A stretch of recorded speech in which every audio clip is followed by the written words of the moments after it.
Hello दोस्तों, राधे राधे। कैसे हैं आप लोग? उम्मीद करती हूँ अच्छे होंगे। और आज मैं आप लोगों को वट सावित्री का व्रत कथा सुनाने जा रही हूँ।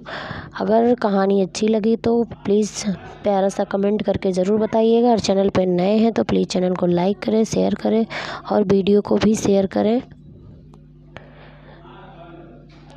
भद्र देश के एक राजा थे जिनका नाम अश्वपद था। भद्र देश के राजा अश्वपद की कोई संतान ना थी। उन्होंने संतान की प्राप्ति के लिए मंत्रोच्चारण के साथ प्रतिदिन 1,00,000 आहुतियाँ दी। 18 वर्षों तक यह क्रम जारी रहा।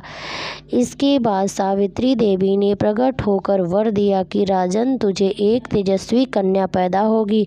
सावित्री देवी की वर दिया कि राजन, तुझे एक तेजस्वी कन्या पैदा होगी। सावित्री देवी की कृपा से जन्म लेने के कारण से कन्या का नाम सावित्री रखा गया।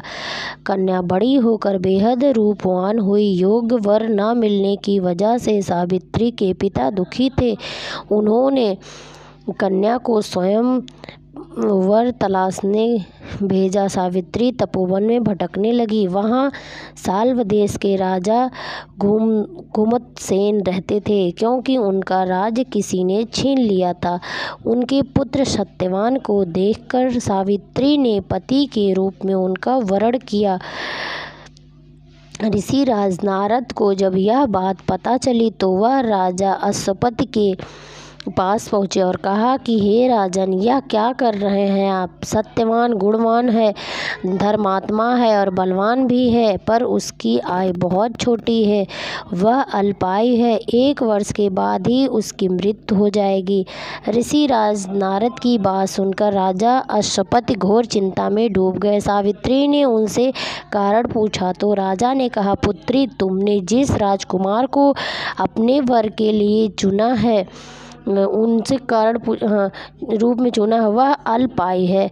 तुम्हें किसी और को अपना जीवन साथी बनाना चाहिए। इस पर सावित्री ने कहा, पिताजी, आर्य कन्याएं अपने पति का एक ही बार वरण करती हैं। राजा एक बार ही आज्ञा देता है और पंडित एक ही बार प्रतिज्ञा करते हैं और कन्यादान भी एक ही बार किया जाता है। सावित्री हठ करने लगी और बोली, मैं सत्यवान से ही विवाह करूंगी।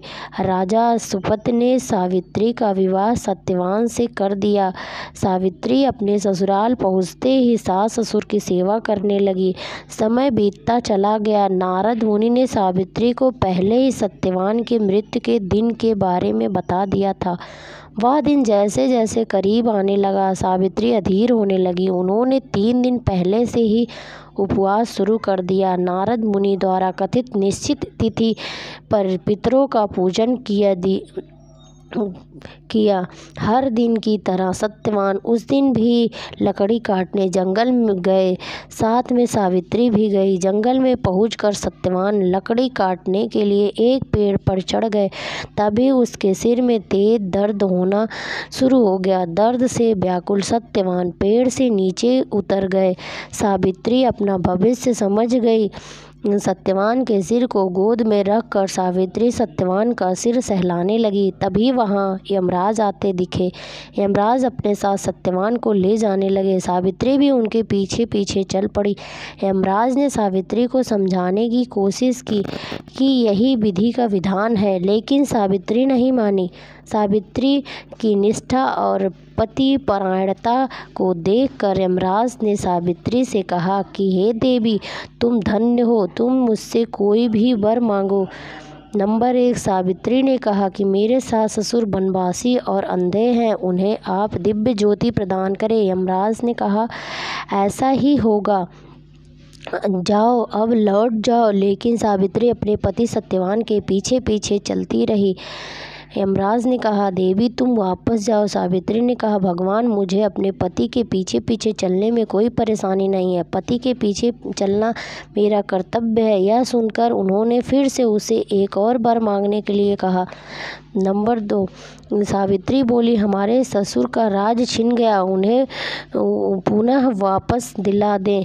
यमराज ने सावित्री को यह वरदान भी दे दिया और कहा, अब तुम लौट जाओ। लेकिन सावित्री पीछे पीछे चलती रही। यमराज ने सावित्री को तीसरा वरदान मांगने को कहा। तीसरा, इस पर सावित्री ने 100 संतानों और सौभाग्य का वरदान मांगा। यमराज ने इसका वरदान भी सावित्री को दे दिया। सावित्री ने यमराज से कहा कि प्रभु, मैं एक पवित्र पतिव्रता पत्नी हूँ और आपने मुझे पुत्रवती होने का आशीर्वाद दिया है। यह सुनकर यमराज को सत्यवान के प्राण छोड़ने पड़े।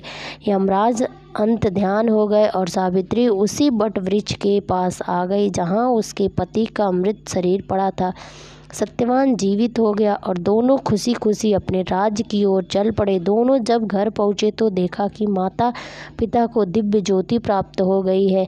इस प्रकार सावित्री सत्यवान चिरकाल तक सुख भोगते रहे। अतः पतिव्रता सावित्री के अनुरूप ही प्रथम अपने सास ससुर का उचित पूजन करने के साथ ही अन्य विधियों का प्रारंभ करें। वट सावित्री व्रत करने और इस कथा को सुनने से उपासक के वैवाहिक जीवन या जीवन साथी की आय पर किसी प्रकार का कोई संकट भी आए तो वह टल जाता है।